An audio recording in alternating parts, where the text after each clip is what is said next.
This year saw them gradually transform into a piece of infrastructure, with China emerging as a strong competitor in the race for space transport vehicles. SpaceX built something nobody else could touch. A rocket that flies, lands, and flies again. The world watched in disbelief. Experts said nobody would catch up for decades. They were wrong. Something is rising in China.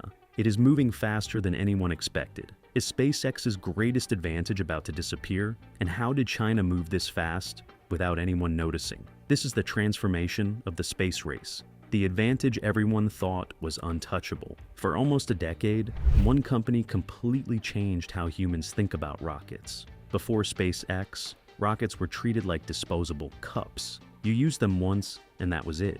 The entire machine, engines, fuel tanks, all of it, fell into the ocean after every single launch. Building a new rocket for every mission cost an enormous amount of money. Sending anything into space was so expensive that only governments and giant organizations could afford to do it. Then, SpaceX changed everything. When the company successfully landed the first stage of its Falcon 9 rocket back on a launch pad, people watching the livestream could not believe what they were seeing. A rocket had flown into space, separated from its payload, flipped itself around, and floated gently back down to Earth, landing perfectly on 4 legs like something from a science fiction movie. The impact was immediate. If a rocket could land, it could be refueled and launched again. That single idea cut the cost of reaching orbit dramatically. SpaceX began flying the same boosters over and over, sometimes more than 15 times on the same rocket. Nobody else in the world could do this. Not Russia, not Europe, not Japan. Every other country watched from the sidelines while SpaceX pulled further ahead. Most experts believed it would take a very long time before anyone came close. The technology was too complicated. The gap felt permanent. Many people inside the space industry stopped asking when someone would catch up. They assumed nobody would, at least not for a very long time. But that assumption quietly started to crack, because on the other side of the world, engineers had been watching every SpaceX landing very carefully. They had been studying the technology, building the factories, and training the teams. And they had been working on something that most people in the West had not taken seriously yet. What they were building was not supposed to arrive this soon, and the company behind it was one that barely anyone outside China had heard of. The rocket that wasn't supposed to arrive this fast. Not many people outside the space industry had heard of Landspace before this story began. The company is based in China and was founded less than 10 years ago. Compared to SpaceX, which had already launched dozens of missions and built a global reputation, Landspace was young and relatively unknown. The company had already built a rocket called Zhuge 2, which became the first methane-fueled rocket in the world to successfully reach orbit. That alone was a major achievement. But what came next surprised almost everyone. Landspace engineers began designing a far more ambitious rocket. They called it Zhuge 3, or JK3. From the very beginning, this rocket was not designed to be thrown away after one use. It was built around one core idea: land itself, get prepared for flight again, and launch a second time. This is called vertical landing reusability, and until recently, only SpaceX had truly mastered it. What made the space community pay attention was not just the design, it was the speed. Normally, building a reusable rocket takes many years. Engines must be tested thousands of times. Control systems must be perfected. The rocket has to learn how to slow itself down from enormous speeds and touch the ground without tipping over or exploding. These problems are incredibly hard to solve. But Landspace appeared to be moving at a pace that made no sense by normal standards. Engineers who follow the Chinese space industry closely began noticing test announcements and development updates appearing faster and faster. Within a remarkably short time, the company had gone from early design work to conducting a 10-kilometer hop test, a controlled flight where the rocket climbs high and then descends and lands itself. The global space community started asking questions. How was this happening so quickly? A design that looks strangely familiar. When the first clear images of JK3 appeared online, engineers around the world started looking very carefully. At first glance, the rocket looked sleek and modern. It had a tall body with landing legs folded at the bottom, just like Falcon 9. The overall shape was familiar, But the more people looked, the more they noticed something unusual. This rocket did not borrow ideas from just one SpaceX vehicle. It seemed to take inspiration from two completely different ones at the same time. The lower section looked very similar to the Falcon 9 first stage. Same general proportions, same style of grid fins near the top to help steer it during descent, same folding legs at the bottom to cushion the landing. For anyone who had watched SpaceX landings before, the similarities were easy to spot. But then there was the body material. JK3 was being built using stainless steel. Most rockets use lightweight aluminium to save weight. SpaceX itself used aluminium for Falcon 9, but for its next generation vehicle, Starship, SpaceX switched to stainless steel because it handles extreme heat better. Landspace made the exact same choice for JK3 before Starship had even completed its first successful flight. The engines also told a story. JK3 runs on methane fuel, the same propellant SpaceX chose for Starship's engines. Methane burns cleaner than older fuels and can theoretically be produced on Mars, making it attractive for long-term space exploration. Choosing methane signals that Landspace is not just thinking about today, it is thinking about the future. When word spread that Elon Musk himself had apparently noticed and commented on JK3, attention on the rocket grew even further. The founder of Space, Ixio does not usually acknowledge rival vehicles. The fact that this one caught his eye said something important. But engineers kept returning to the same question. The design choices were interesting. The material selection was smart. Yet none of that explained the part of this story that truly did not add up. Because building a rocket this ambitious should take a very long time. The 2-year rocket. To understand why the speed of JK3 shocked so many people, it helps to understand how difficult building a reusable rocket actually is. This is not like assembling a car. A rocket has to survive conditions that almost nothing else on Earth deals with. During launch, the engines burn fuel at a rate that is almost impossible to imagine, producing heat that would melt most metals instantly. The structure shakes violently. The rocket accelerates from 0 to thousands of kilometers per hour in just a few minutes. Then, for a reusable rocket, the hardest part begins. After separating from its payload, the booster has to flip itself around in the upper atmosphere. It has to restart its engines at exactly the right moment. It has to fight gravity and air resistance while controlling its descent with incredible precision. It has to deploy its landing legs at exactly the right height, and it has to touch the ground softly enough that nothing breaks. SpaceX failed at this many times before succeeding. Rockets fell over. Engines did not restart. Legs did not deploy in time. Each failure was expensive, but each one taught the engineers something new. It took years of painful trial and error before Falcon 9 landings became routine. Landspace appeared to compress that entire journey into roughly 2 years. From the point where serious JK3 development became visible, the company moved through engine tests, structural tests, and a successful hop test at a speed that did not match what most experts would have predicted. The hop test was particularly significant. A prototype booster climbed high into the sky, hovered briefly, then descended in a controlled manner and landed successfully on its legs. Exactly the kind of test SpaceX used years earlier to prove vertical landing was possible. Landspace had done the same thing in a fraction of the time. An orbital launch seemed close. Everything was pointing in one direction, and then, without any warning, the rocket went completely silent. The launch that suddenly went silent. Everything was pointing toward a launch. In the weeks leading up to what appeared to be JK3's first major test flight, the signs were impossible to miss. Airspace restriction notices were filed around the Jiuquan Satellite Launch Center in northern China. These notices are the standard way launch sites tell pilots to stay away from a certain area during a specific time window. When they appear over a launch site, something is almost always about to fly. The space community took notice immediately. Analysts who track Chinese rocket launches began discussing the timeline. Social media accounts dedicated to private Chinese space companies posted updates.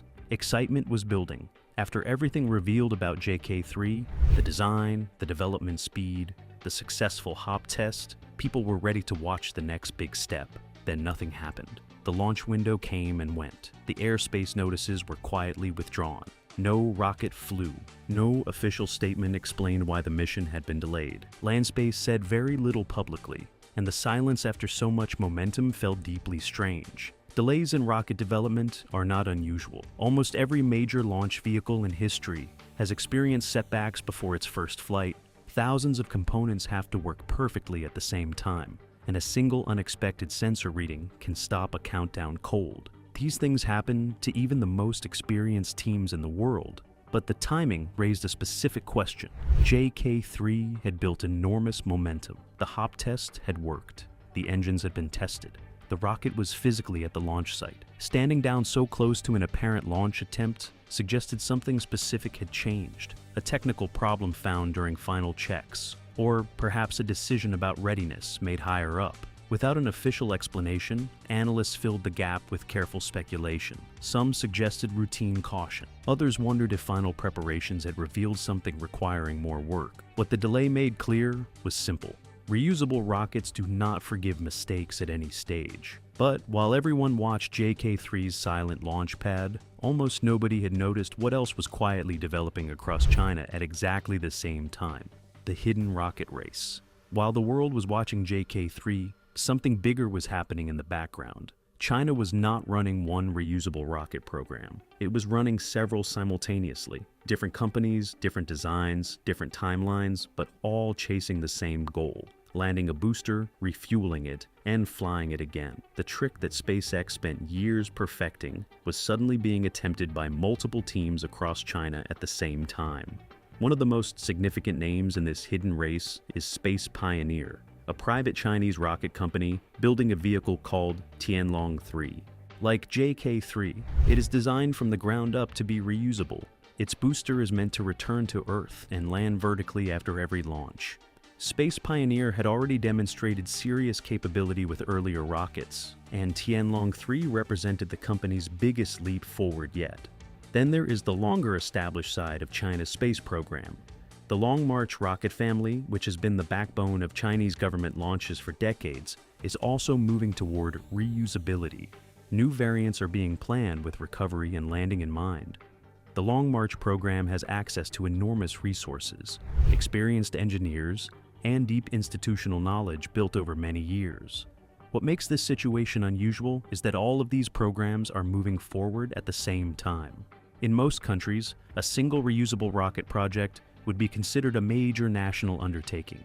China is pursuing several in parallel, across both private companies and its state-run space industry. This parallel approach has a powerful effect on development speed. When multiple teams race toward the same goal, each pushes the others to move faster. Competition within a country can drive progress just as powerfully as competition between countries. There is also growing infrastructure supporting all of this activity.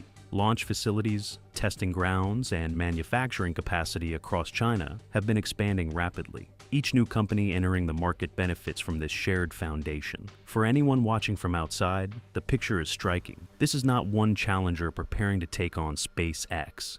It is an entire ecosystem of challengers moving at once. China's space industry is growing at lightning speed.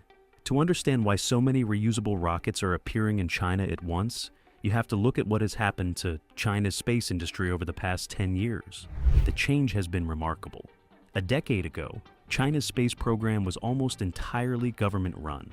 State-owned enterprises controlled the rockets, the satellites, and the launch facilities. Private companies barely existed in the sector. The idea of a Chinese startup building its own orbital rocket and competing globally would have seemed impossible. That world no longer exists. Starting around the middle of the last decade, China began opening its space industry to private investment in a serious way. New policies allowed entrepreneurs and investors to pour money into rocket startups and satellite businesses. Special economic zones attracted aerospace companies. Universities expanded their space engineering programs. Funding flowed from both private investors and government-backed sources. The result was an explosion of activity. Hundreds of companies now operate across China's space sector, working on everything from small satellite networks to heavy-lift launch vehicles. Some are tiny startups experimenting with new ideas. Others have grown into serious organizations with thousands of employees and modern factory facilities. Landspace and Space Pioneer are two of the most prominent examples, but far from the only ones. Several private Chinese rocket companies have successfully reached orbit in recent years, something only a handful of organizations anywhere in the world have ever achieved. The China National Space Administration shaped this growth deliberately. Rather than treating private companies as competition, it increasingly integrated them into national space plans. Reusable rockets became a specific priority because they directly address the biggest challenge in space access, the cost of reaching orbit. Lower launch costs mean more satellites, better communications networks, and stronger positioning in the global technology economy. For China, reusable rockets are not just an engineering goal, they are a strategic one. There is also a commercial dimension. The international launch market is worth billions of dollars every year. SpaceX currently dominates it, largely because reusable rockets allow competitive pricing. Chinese rockets that match those prices become serious rivals for global contracts. But the most surprising part of China's space ambitions is not what is launching soon. It is what Landspace is already quietly building next, something far larger than anything JK3 was ever designed to be. The even bigger rocket already coming. JK3 is not the end of Landspace's plans, it is only the beginning. Even while engineers are still working to get JK3 off the ground for its first orbital mission, another team within Landspace is already deep into designing something far larger. This vehicle is sometimes referred to by the internal designation GKX. And if the plans come together as intended, it would represent a completely different level of ambition. Where JK3 is roughly comparable to Falcon 9 in size and capability, GKX is aimed at a much higher target. It is being designed to carry payloads that would place it in the same category as SpaceX's Starship, the enormous fully reusable vehicle SpaceX has been developing as its next-generation launch system. Starship is designed to carry more cargo to orbit than any rocket ever built, with both the booster and upper stage returning to Earth after every mission. Landspace's GKX concept pursues similar goals. The rocket would be significantly taller and wider than JK3, requiring far more powerful engines to lift off the ground. Those engines are already being built. Landspace has been developing a new engine called the Lion engine, designed specifically for GKX. Early ground testing has already begun, where engineers measure thrust output, fuel efficiency, and how the engine handles the extreme conditions of ignition and sustained burning. Developing a new rocket engine from scratch is one of the hardest things any aerospace company can attempt. The path Landspace is following looks very familiar. JK3 proves the concept of reusable boosters. GKX takes that concept and scales it up dramatically. SpaceX followed almost the identical progression with Falcon 9 and Starship. If GKX ever reaches the launch pad, it would not compete with Falcon 9. It would compete with Starship itself. But before any of these bigger ambitions become real, one brutal challenge still stands in the way. A challenge that has stopped far more experienced teams than anyone likes to admit. The engineering problem that stops most rockets. Reusable rockets sound simple when described in a single sentence. The rocket launches, drops off its payload, turns around, and lands. Clean, repeatable, elegant. But the gap between that simple description and actually making it happen is one of the hardest engineering challenges humans have ever attempted. Every step in that process contains opportunities for catastrophic failure, and even the smallest mistake can destroy a vehicle worth hundreds of millions of dollars. Start with the heat. When a booster re-enters the lower atmosphere after separating from its payload, it is moving at enormous speed. The friction between the rocket and the air generates temperatures reaching thousands of degrees. The structure has to survive that heat without falling apart. The materials, the insulation, the overall design, all of it has to be exactly right. Getting any of it wrong means losing the rocket before it gets anywhere near the landing pad. Then there is the engine restart problem. After surviving re-entry, the booster has to fire its engines again to slow itself down for landing. But these engines have just survived the violence of launch, the cold vacuum of space, and the intense heat of re-entry. Asking them to restart reliably under those conditions is extraordinarily difficult. Every valve, fuel line, and ignition system has to work perfectly on the first attempt, because there is no second chance. Then comes the landing itself. The booster has to guide itself to a small target, adjust its path constantly, deploy its landing legs at exactly the right moment, and reduce its speed from hundreds of kilometers per hour down to almost nothing in the final second. SpaceX failed at this repeatedly before succeeding. Rockets tipped over, engines cut out too early. Each failure was painful and expensive, but each one taught engineers something they could not have learned any other way. China's rockets will face every single one of these same problems. There are no shortcuts through the physics. The moment that could change the space race. For years, the story of the modern space race had one clear leader. SpaceX built its advantage through years of difficult, public, often painful work. The company failed repeatedly, learned from every failure, and kept going. The result was a launch business so efficient that competitors around the world struggled to keep up.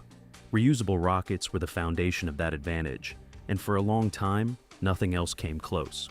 That foundation is now being tested.